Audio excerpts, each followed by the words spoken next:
رب اشرح لی صدری ویسر لی امری واحلل عقدۃ من لسانی یفقہوا قولی۔ سورہ نساء آیت نمبر 92 سے آج ہم اپنے لیکچر کا آغاز کریں گے، اور پچھلے لیکچر میں ہمارا اختتام ہوا تھا قتل مومن کے احکامات کے بارے میں۔ وہیں سے ہم اپنے لیکچر کا آج آغاز کرتے ہیں۔ اعوذ باللہ من الشیطان الرجیم، بسم اللہ الرحمن الرحیم۔ وَمَا كَانَ لِمُؤْمِنٍ أَن يَقْتُلَ مُؤْمِنًا إِلَّا خَطَأً، کسی مومن کا یہ کام نہیں ہے کہ دوسرے مومن کو قتل کرے الا یہ کہ اس سے چوک ہو جائے،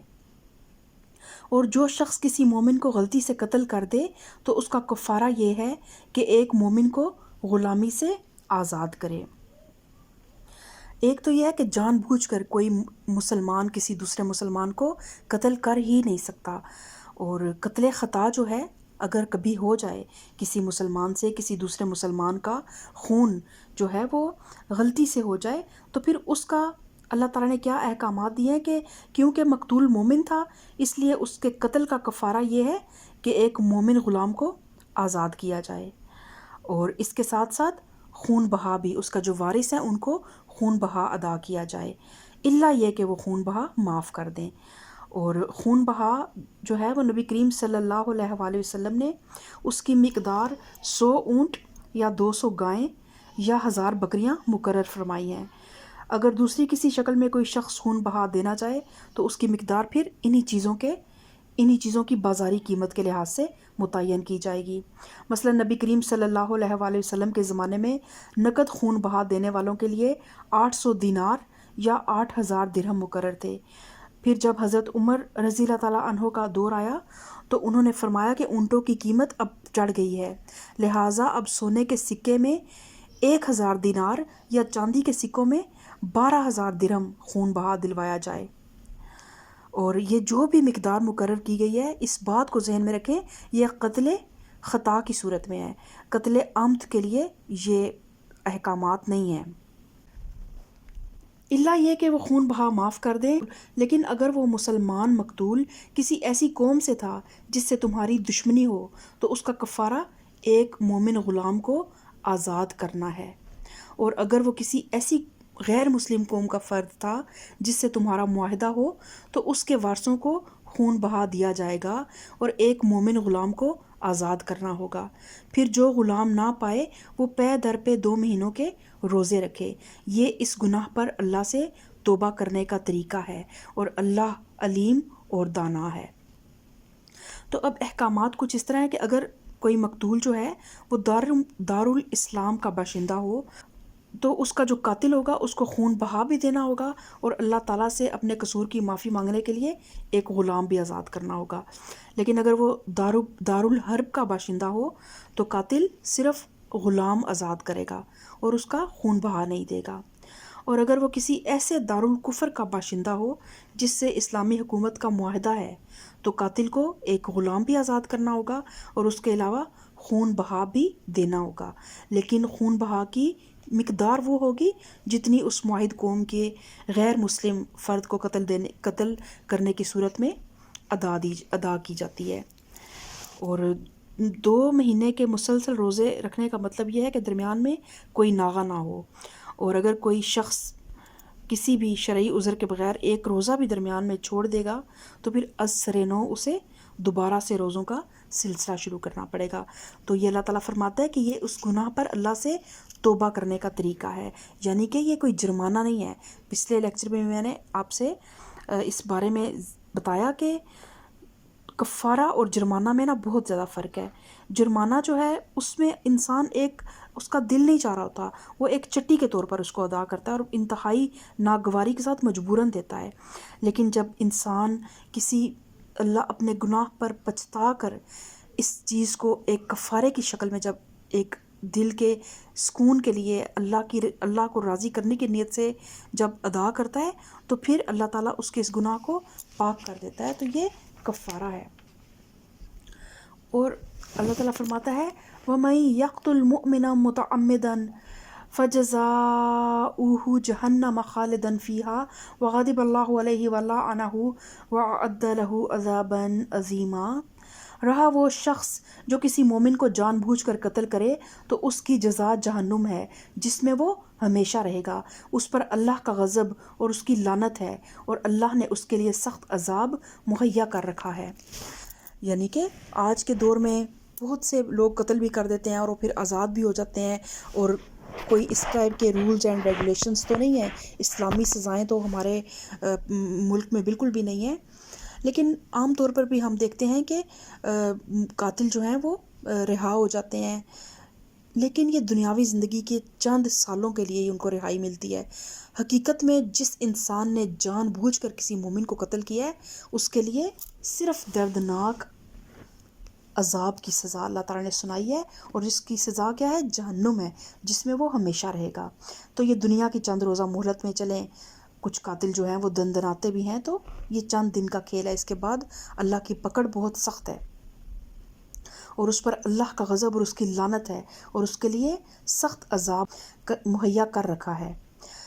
یا ایھا الذین آمنوا اذا ضربتم فی سبیل اللہ فتبینوا ولا تقولوا لمن القی الیکم السلام لست مؤمنا۔ اے لوگو جو ایمان لائے ہو، جب تم اللہ کی راہ میں جہاد کے لیے نکلو تو دوست دشمن میں تمیز کرو، اور جو تمہاری طرف سلام سے تقدیم کرے اسے فوراً نہ کہہ دو کہ تو مومن نہیں ہے۔ تو کیا ہے کہ ابتدائی اسلام میں السلام علیکم کا لفظ جو تھا وہ مسلمانوں کے لیے ایک شعار اور علامت کی حیثیت رکھتا تھا، اور ایک مسلمان دوسرے مسلمان کو دیکھ کر یہ لفظ اس معنی میں استعمال کرتا تھا کہ میں تمہارے ہی گروہ کا آدمی ہوں اور تمہارا دوست اور خیر خواہ ہوں، اور میرے پاس تمہارے لیے سلامتی اور عافیت کے سوا کچھ نہیں ہے، لہٰذا تم مجھ سے دشمنی نہ کرو۔ یعنی کہ سمجھ لیں کہ یہ ورڈ جو تھا نا ایک پاس ورڈ کے طور پر مقرر تھا اس وقت، اور جب بھی مسلمان جو ہیں وہ دوسرے مسلمانوں کے پاس گزرتے تو السلام علیکم کہتے، تاکہ پتہ چل سکے کہ دوست اور دشمن جو ہیں وہ آپس میں ممیز ہو سکیں۔ اور رات کے وقت ایک فوج کے آدمی ایک دوسرے کے پاس سے گزرتے ہوئے السلام علیکم کہتے، تاکہ فوج مخالف کے آدمیوں سے وہ ممیز ہو سکیں۔ اس طرح اسلام کا لفظ بھی مسلمانوں میں ایک استعارے کے طور پر مقرر ہو چکا تھا۔ تو کیونکہ اس وقت عرب کے نو مسلموں اور کافروں کے درمیان لباس، زبان اور کسی بھی چیز میں کوئی نمایاں امتیاز نہیں تھا جس سے کوئی کسی کو پہچان سکتا کہ یہ کس گروہ سے تعلق رکھتا ہے۔ تو اب لڑائیوں کے موقع پر یہ پیچیدگی پیش آ جاتی تھی کہ جب مسلمان کسی دشمن گروہ پر حملہ آور ہوتے اور وہاں کوئی مسلمان اس لپیٹ میں آ جاتا تو وہ حملہ آور مسلمانوں کو یہ بتانے کے لیے کہ وہ بھی ان کا دینی بھائی ہے السلام علیکم یا لا الہ الا اللہ پکارتا، مگر مسلمانوں کو اس پر شبہ ہوتا کہ یہ کوئی کافر ہے جو محض جان بچانے کے لیے ہیلا کر رہا ہے، اس لیے بسا اوقات وہ اسے قتل کر بیٹھتے، اس کی چیزیں غنیمت کے طور پر لوٹ لیتے۔ تو نبی کریم صلی اللہ علیہ وسلم نے ایسے ہر موقع پر نہایت سختی کے ساتھ مسلمانوں کو سرزنش فرمائی، مگر اس طرح کے واقعات مسلسل پیش آتے رہے، تو آخرکار اللہ تعالیٰ نے قرآن مجید میں اس پیچیدگی کو حل کر دیا، اور آیت کا منشا یہ ہے کہ جو شخص اپنے آپ کو مسلمان کی حیثیت سے پیش کر رہا ہے اس کے متعلق تمہیں سرسری طور پر فیصلہ کرنے کا کوئی حق نہیں ہے کہ وہ محض جان بچانے کے لیے جھوٹ بول رہا ہے۔ ہو سکتا ہے وہ سچا ہو، اور یہ بھی ہو سکتا ہے کہ وہ جھوٹا ہو، حقیقت تو تحقیق کر کے ہی معلوم ہو سکتی ہے، اور تحقیق کے بغیر چھوڑ دینے میں اگر یہ امکان ہے کہ ایک کافر جھوٹ بول کر جان بچا لے گا، تو قتل کر دینے کی صورت میں یہ امکان بھی تو ہے نا کہ ایک مومن بے گناہ تمہارے ہاتھوں سے مارا جائے گا۔ تو بہرحال ایک کافر کو چھوڑ دینے میں غلطی کرنا اس سے بدرجہ زیادہ بہتر ہے کہ تم ایک مومن کو قتل کرنے کی غلطی کرو۔ تو اللہ تعالیٰ فرماتا ہے کہ اگر تم دنیاوی فائدے چاہتے ہو تو اللہ کے پاس تمہارے لیے بہت سے اموال غنیمت ہیں، آخر اسی حالت میں تم خود بھی تو اس سے پہلے مبتلا رہ چکے ہو، پھر اللہ نے تم پر احسان کیا، لہٰذا تحقیق سے کام لو، جو کچھ تم کرتے ہو اللہ اس سے باخبر ہے۔ یعنی اللہ تعالیٰ مسلمانوں کو یہ احساس دلا رہا ہے کہ ایک وقت تم پر بھی ایسا گزر چکا ہے کہ انفرادی طور پر مختلف کافر قبیلوں میں تم منتشر تھے اور اپنے اسلام کو ظلم اور ستم کے خوف سے چھپانے پر مجبور تھے، اور تمہارے پاس ایمان کے زبانی اقرار کے سوا اپنے ایمان کا کوئی ثبوت موجود نہیں تھا۔ تو اگر اللہ نے تم پر یہ احسان کر دیا ہے کہ تمہیں اجتماعی زندگی عطا کر دیا اور تم اس قابل ہو گئے ہو کہ کفار کے مقابلے میں اسلام کا جھنڈا بلند کرنے کی استطاعت رکھتے ہو، تو اس احسان کا یہ کوئی صحیح شکریہ نہیں ہے کہ جو مسلمان ابھی پہلی حالت میں ہیں، جس حالت میں تم پہلے تھے، ان کے ساتھ تم نرمی اور رعایت سے کام نہ لو۔ لا يستوي القاعدون من المؤمنين غير أولي الضرر والمجاهدون في سبيل الله بأموالهم وأنفسهم فضل الله المجاهدين بأموالهم وأنفسهم على القاعدين درجة۔ مسلمانوں میں وہ لوگ جو کسی معذوری کے بغیر گھر بیٹھے رہتے ہیں اور وہ جو اللہ کی راہ میں جان و مال سے جہاد کرتے ہیں، دونوں کی حیثیت یکساں نہیں ہے۔ اللہ نے بیٹھنے والوں کی بنسبت جان و مال سے جہاد کرنے والوں کا درجہ بڑا رکھا ہے، اگرچہ ہر ایک کے لیے اللہ نے بھلائی ہی کا وعدہ فرمایا ہے، مگر اس کے ہاں مجاہدوں کی خدمات کا معاوضہ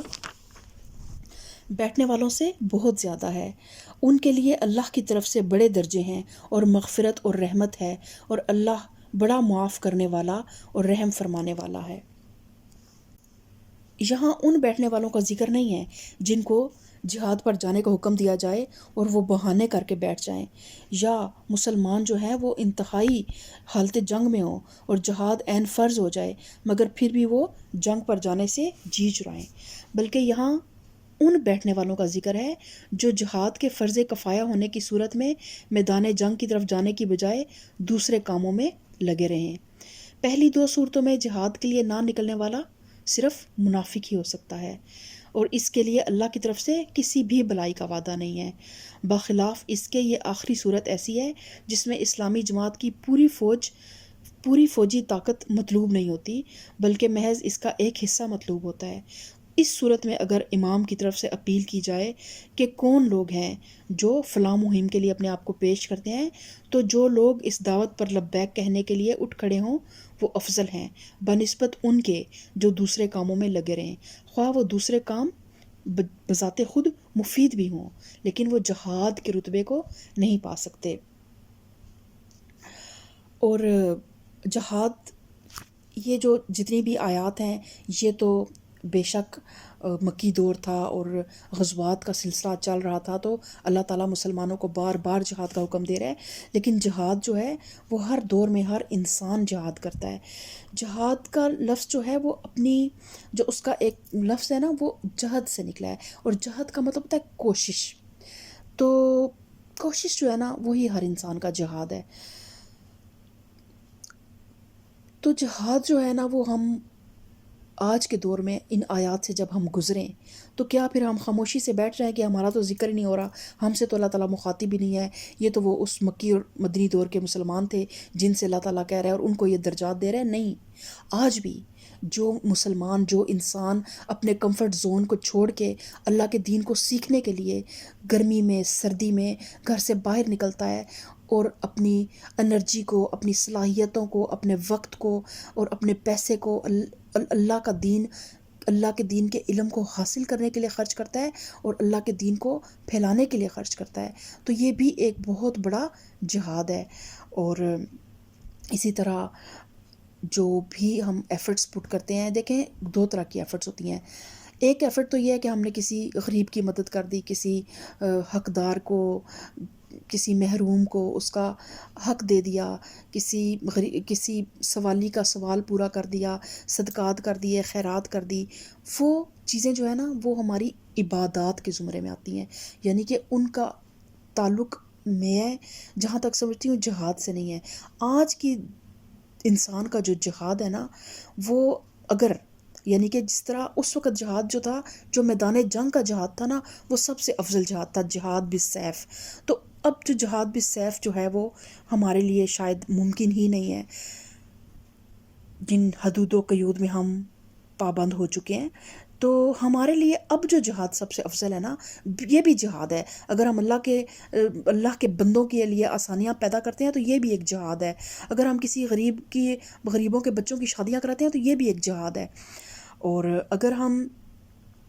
اور اس طرح کے فلاحی جو بھی کام کرتے ہیں نا، یہ ہر چیز ایک بے شک جہاد ہی کی طرح ہے، لیکن جو آج کے جہادوں میں سب سے افضل جہاد ہے نا، جیسے میدان جنگ کے بعد جس جہاد کو اگر ہم سمجھیں کہ وہ بہت ایک عظیم جہاد ہے، تو وہ ہے اللہ کے دین کی سربلندی، اللہ کے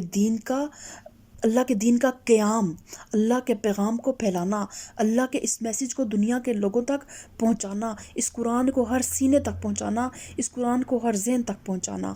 یہ ایک بہت بہت بڑا جہاد ہے۔ اور یہ اللہ تعالیٰ کہہ رہے ہیں نا کہ اللہ تعالیٰ کیا فرماتا ہے کہ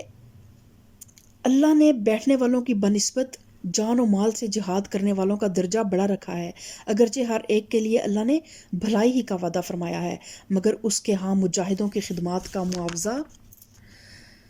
بیٹھنے والوں سے بہت زیادہ ہے، اور ان کے لیے اللہ کی طرف سے بڑے درجے ہیں اور مغفرت اور رحمت ہے۔ تو اب دیکھیں،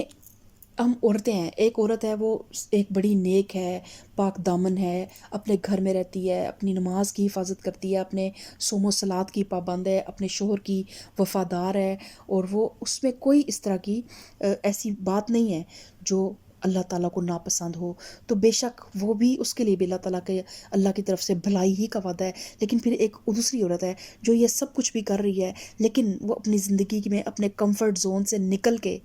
اللہ کے لیے، اللہ کے دین کے لیے کچھ کرنا چاہتی ہے، وہ کچھ سیکھتی ہے، کچھ سکھاتی ہے، تو کیا ان دونوں کا درجہ برابر ہوگا؟ تو اس طرح اللہ تعالیٰ نے فرمایا ہے کہ اللہ کے نزدیک مجاہدوں کے درجے بیٹھنے والوں سے بہت زیادہ ہیں۔ تو آپ کوشش کریں کہ کسی نہ کسی طریقے سے اللہ کے راستے کے مجاہد بن جائیں، اللہ کے راستے کی مجاہد بن جائیں۔ سیکھنے کے لیے بھی لازمی نہیں کہ سکھانا ہی ہر بندے نے ہوتا ہے، ایک سیکھ لینا ایک بہت بڑا مرحلہ ہے۔ اتنا تو ضرور سیکھ لیں کہ اپنی نسلوں کو، اپنی اولادوں کو ہم اس قرآن کو دے سکیں، ہمیں پتہ ہو کہ ہمیں اللہ نے ہمیں کیا پیغام دیا تھا، اور وہ ہم پیغام کم سے کم اپنی اولادوں کو خود بتا کے جائیں، بجائے اس کے کہ زمانے کے تپیڑے ان کو جس طرف چاہیں اس طرف لے کے چلے جائیں۔ اس سے پہلے اپنے بچوں کو اللہ کے اس پیغام سے جوڑیں اور خود مجاہد بنیں، اور اس کمر کس لیں اللہ کے اس پیغام کو سمجھنے کے لیے۔ ان الذین توفاہم الملائکۃ ظالمی انفسہم قالوا فیم کنتم قالوا کنا مستضعفین فی الارض۔ جو لوگ اپنے نفس پر ظلم کر رہے تھے، ان کی روحیں جب فرشتوں نے قبض کیں تو ان سے پوچھا کہ یہ تم کس حال میں مبتلا تھے؟ انہوں نے جواب دیا کہ ہم زمین میں کمزور اور مجبور تھے۔ اس سے مراد وہ لوگ ہیں جو اسلام قبول کرنے کے بعد بھی ابھی تک بلا کسی مجبوری اور معذوری کے اپنی کافر قوم کے درمیان مقیم تھے، اور نیم مسلمانہ اور نیم کافرانہ زندگی بسر کرنے پر راضی تھے، یہاں تک کہ حالانکہ ایک دارالاسلام مہیا ہو چکا تھا جس کی طرف ہجرت کر کے اپنے دین اور عقائد کے مطابق پوری اسلامی زندگی بسر کرنا ان کے لیے ممکن ہو چکا تھا، لیکن کیونکہ ان کے مفادات تھے، ان کے لیے ان کے کمفرٹ زونز تھے، ان کے وہ رشتے تھے جن کے درمیان بیٹھ کے گوسپس کر کے ان کی سرداریاں تھیں جن کو چھوڑنا ان کے لیے ناممکن تھا، تو جن کے لیے چھوڑنا ان کے لیے ناممکن تھا، تو انہوں نے پھر ہجرت نہیں کی، اور یہی ان کا اپنے نفس پر ظلم تھا، کیونکہ ان کو پوری اسلامی زندگی کے مقابلے میں نیم کفر اور نیم اسلام پر جس چیز نے قانع اور مطمئن رکھا وہ کوئی واقعی مجبوری نہیں تھی، بلکہ محض اپنے نفس کے عیش اور اپنے خاندان، اپنی جائیداد اور املاک اور اپنے دنیاوی مفاد کی محبت تھی جسے انہوں نے اپنے دین پر ترجیح دی تھی۔ تو جب فرشتوں نے ان کی روحیں قبض کی تو ان سے پوچھا کہ یہ تم کس حال میں مبتلا تھے؟ انہوں نے جواب دیا ہم زمین میں کمزور اور مجبور تھے۔ فرشتوں نے کہا کیا خدا کی زمین وسیع نہ تھی کہ تم اس میں ہجرت کرتے؟ یعنی جب ایک جگہ اللہ تعالیٰ کے باغیوں کا غلبہ تھا اور اس کے قانون کے مطابق عمل کرنا ممکن نہیں تھا، تو وہاں رہنا لازمی تو نہیں تھا۔ اللہ تعالیٰ کی زمین بہت بڑی ہے، تو کیوں نہ اس جگہ کو چھوڑ کر کسی ایسی سرزمین کی طرف منتقل ہو گئے جہاں قانون الہی کی پیروی ممکن ہوتی۔ اور یہ تو وہ لوگ ہیں جو دارالکفر میں مقیم تھے اور تھے مسلمان، لیکن دارالکفر میں مقیم رہ کے انہوں نے آدھی تیتر اور آدھی بٹیر والی زندگی گزاری، تو ان کے لیے یہ اللہ تعالیٰ جو ہے ان کے بارے میں کہہ رہا ہے کہ اللہ تعالیٰ فرماتا ہے کہ فرشتوں نے کہا کیا خدا کی زمین وسیع نہ تھی کہ تم اس میں ہجرت کرتے؟ یہ وہ لوگ ہیں جن کا ٹھکانہ جہنم ہے اور وہ بڑا ہی برا ٹھکانہ ہے۔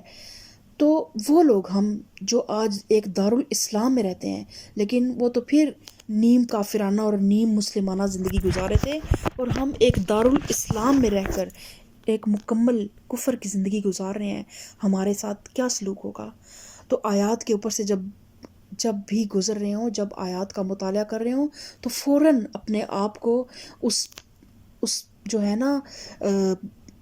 کٹہرے میں لا کے کھڑا کیا کریں، اپنے آپ کو، اس معاشرے کو، ہر انسان کو، کہ آج ہم بینگ مسلم کہاں پہ کھڑے ہیں، اور ہمارے لیے کیا، ہمارے لیے اللہ تعالیٰ کا وعدہ ہوگا، کہیں یہ جو بھی وعیدیں ہیں یہ ہمارے لیے ہی تو نہیں ہے۔ إلا المستضعفين من الرجال والنساء والولدان لا يستطيعون حيلة ولا يهتدون سبيلا فأولئك عسى الله أن يعفو عنهم وكان الله عفوا غفورا۔ ہاں، جو مرد، عورتیں اور بچے واقعی بے بس ہیں اور نکلنے کا کوئی راستہ اور ذریعہ نہیں پاتے، بعید نہیں کہ اللہ انہیں معاف کر دے۔ اللہ بڑا معاف کرنے والا اور درگزر فرمانے والا ہے۔ جو کوئی اللہ کی راہ میں ہجرت کرے گا وہ زمین میں پناہ لینے کے لیے بہت جگہ اور بسر اوقات کے لیے بڑی گنجائش پائے گا، اور جو اپنے گھر سے اللہ اور رسول کی طرف ہجرت کے لیے نکلے، پھر راستے میں ہی اسے موت آ جائے، اس کا اجر اللہ کے ذمے واجب ہو گیا، اور اللہ بہت بخشش فرمانے والا اور رحیم ہے۔ تو یہاں یہ بات سمجھ لینی چاہیے کہ جو شخص اللہ کے دین پر ایمان لایا ہو، اس کے لیے نظام کفر کے تحت زندگی بسر کرنا صرف دو صورتوں میں جائز ہو سکتا ہے۔ ایک یہ کہ وہ اسلام کو اس سرزمین میں غالب کرنے اور نظام کفر کو نظام اسلام میں تبدیل کرنے کے لیے جد و جہد کرتا رہے، اور اس کے لیے پھر جتنی بھی تکلیفیں آئیں وہ برداشت کرے، جس طرح انبیاء علیہم السلام اور ان کے ابتدائی پیرو کرتے رہے۔ اور دوسرے یہ کہ وہ در حقیقت وہاں سے نکلنے کی کوئی راہ نہ پاتا ہو اور سخت نفرت اور بیزاری کے ساتھ وہاں مجبورانہ قیام رکھتا ہو۔ ان دو صورتوں کے سوا ہر صورت میں دارالکفر کا قیام ایک مستقل معصیت یعنی گناہ ہے، اور اس معصیت کے لیے یہ عذر کوئی بہت وزنی عذر نہیں ہے کہ ہم دنیا میں کوئی ایسا دارالاسلام نہیں پاتے جہاں ہم ہجرت کر کے جا سکیں۔ اگر کوئی دارالاسلام موجود نہیں ہے تو کیا اللہ کی زمین میں کوئی پہاڑ، کوئی جنگل، کوئی گوشہ ایسا نہیں جہاں آدمی گوشہ نشینی کی زندگی اختیار کر لے اور قدرتی غذاؤں پہ رہ کر وہ گزارا کر لے؟ اصحاب کہف کا جو ہے نا واقعہ، وہ ہمارے لیے ایک بہت بڑی مثال ہے۔ اس واقعے کو اللہ تعالیٰ نے جب قرآن میں بیان فرمایا تو کیا مقصد تھا؟ کیا اللہ تعالیٰ نے دوبارہ 300 سال تک کسی کو سلانا تھا اور کسی کو جگانا تھا؟ نہیں، اللہ تعالیٰ اس واقعے میں دین کی آزمائش تھی نا، کہ کس طرح ان لوگوں پہ ان کی زمین تنگ ہو گئی اور ان کو اللہ کے ساتھ شرک کرنے پہ جب مجبور کیا گیا تو کس طرح انہوں نے اپنی جوانیاں جو ہیں اس غار میں جا کے جھونک دیں، اور وہ 300 سال تک کے لیے اپنے دین کو، اپنے ایمان کو بچانے کے لیے انہوں نے وہ غار کی زندگی، غار میں جا کے پناہ لی، اور پھر اللہ تعالیٰ نے ان کو ایک 300 سال کی نیند سلایا۔ تو یعنی کہ ایمان ایک اتنی قیمتی چیز ہے کہ اس کے لیے کسی بھی دنیاوی فائدے کو کبھی بھی اپنے ایمان پہ اہمیت نہ دے، سامنن قلیلاً کے بدلے میں اپنی آخرت کو نہ بیچیں۔ تو اللہ تعالیٰ ہمیں قرآن پاک کو بہترین انداز میں پڑھنے، بہترین انداز میں پڑھانے اور اس کے پیغام کو آگے پہنچانے کی توفیق عطا فرمائے، اور اللہ تعالیٰ ہمیں اس کے بہترین معنی اور مطالب اپنے لیے اخذ کرنے کی توفیق عطا فرمائے۔ اللہ تعالیٰ ہمارے ظاہر اور باطن کو ایک کر دے۔ اللہ تعالیٰ ہمیں ان لوگوں میں شامل ہونے سے محفوظ کر لے جو زبان سے لوگوں کو تو اچھائی کے لیے بلاتے ہیں لیکن اپنے نفسوں کو بھول جاتے ہیں۔ اللہ تعالیٰ ہمیں صراط مستقیم پہ چلنے کی توفیق عطا فرمائے۔ آمین ثم آمین۔ سبحان ربک رب العزت عما یصفون والسلام علی المرسلین والحمد للہ رب العالمین۔